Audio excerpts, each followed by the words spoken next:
जय माँ बगलामुखी, जय श्री मांकल।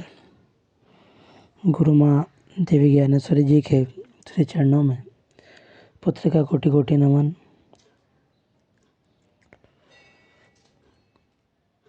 आजकल फेसबुक, इंस्टाग्राम, सोशल साइट इत्यादि पर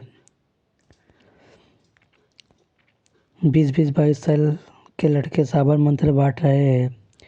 अनेक विद्वानों, गुरुजनों द्वारा चेतावनी देने के बावजूद विभिन्न ग्रुप में धड़ल्ले से किसी किताब से कॉपी किए हुए मंत्र पोस्ट किए जा रहे हैं। ये फ्रॉड करने का नया तरीका है।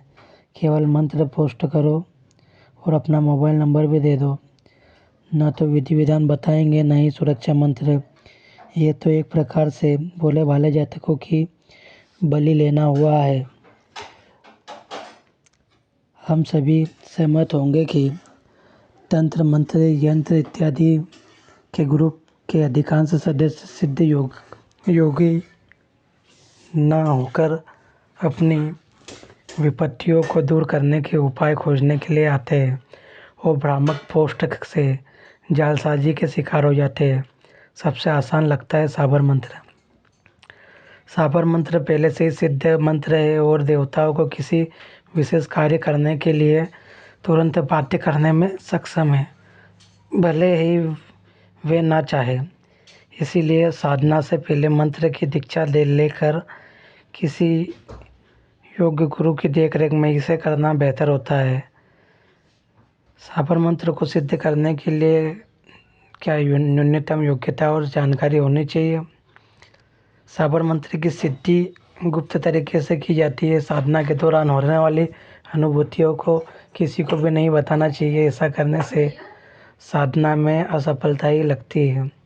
केवल उन साबर मंत्रों का प्रयोग बिना गुरु के करना चाहिए जो देवताओं को किसी विशेष कार्य को करने के लिए बाध्य नहीं करते। लेकिन अन्य साबर मंत्र जिनमें दुहाई का प्रयोग होता है, उन्हें गुरु की दीक्षा के बिना नहीं करना चाहिए। साबर मंत्र सिद्ध करने के लिए किसी समर्थ गुरु से मंत्र दीक्षा लेनी चाहिए। साबर मंत्र को सिद्ध करने के लिए कुछ खास नियमों का पालन करना चाहिए। साबर मंत्र को रुद्राक्ष, मूंगे या लाल चंदन की माला से जपना चाहिए। साबर मंत्र को सुनकर या बोलकर याद करना चाहिए। साबर मंत्र को लिखना नहीं चाहिए। साबर मंत्र को सिद्ध करने के लिए पवित्रता का ध्यान रखना चाहिए। साबर मंत्र को सिद्ध करने के लिए साधना के दौरान होने वाली अनुभूतियों को किसी को भी नहीं बताना चाहिए। और सबसे महत्वपूर्ण, साबर मंत्र को सिद्ध करने के लिए ब्रह्मचर्य बनाए रखना चाहिए। मध्यकाल में कालिका माता, हनुमान जी, भैरवनाथ, बगलामुखी आदि देवियों देवताओं सहित कई यक्षिणियों, पिशाचिनियों आदि के साबर मंत्र भी बनाए गए थे। मध्यकाल में तांत्रिक, काला जादू जानने वाले बंजारा, आदिवासी, वनवासी, घुड़मक्कड़ और ठेठ गांव के लोगों में प्रचलित थे ये साबर मंत्र। आम सारी जनता में ये मंत्र कभी प्रचलित नहीं रहे। आज भी कई तांत्रिक और जानकार लोग ही इन गुप्त मंत्रों के रहस्यों को जानते हैं। कई साबर मंत्र तो अब लुप्त हो चुके हैं। साबर मंत्र बहुत जल्दी से सिद्ध हो जाते हैं, लेकिन इनके नियमों का पालन भी करना अत्यंत जरूरी है। नियमों और पवित्रता के पालन से यह मंत्र और भी असरकारक बन जाते हैं। यदि व्यक्ति इन साबर मंत्रों को गंभीरता से नहीं लेता है तो इसका उल्टा असर भी तुरंत शुरू हो जाता है। इसलिए इन मंत्रों को हंसी मजाक में ना लेकर इनको पूर्ण सम्मान के साथ लेना चाहिए। यदि आपका मन और नियत साफ है तो साबर मंत्र आपके साथ है। हनुमान साबर मंत्र को सिद्ध करने के लिए स्नान के बाद हनुमान जी की मूर्ति के सामने बैठकर 5 माला जपनी चाहिए। काली साबर मंत्र को सिद्ध करने के लिए हर बार एक एक के वाच बीच कालिम चित्र को चढ़ाना चाहिए।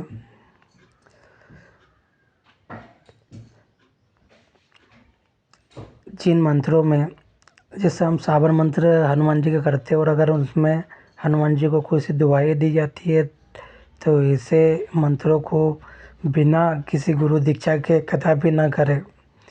यह आपके लिए घातक हो सकता है।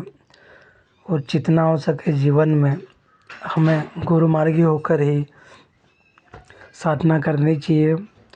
जब तक योग्य गुरु ना मिले हम साधना के मार्ग पर न चले, क्योंकि व्यक्ति चाहता तो है कि हमें मंत्रों के साधना से कुछ प्राप्त हो, लेकिन प्राप्त होने की जगह उसको नुकसान भी हो सकता है। इसीलिए आप योग्य गुरु के सानिध्य में ही साधना करें। अगर आप माँ बगलामुखी की दीक्षा प्राप्त कर साधना प्रारंभ करना चाहते हैं तो आज ही संपर्क करें। माँ के श्री चरणों में आपकी अर्जी लगाए। जय माँ बगलामुखी, जय श्री मांकर।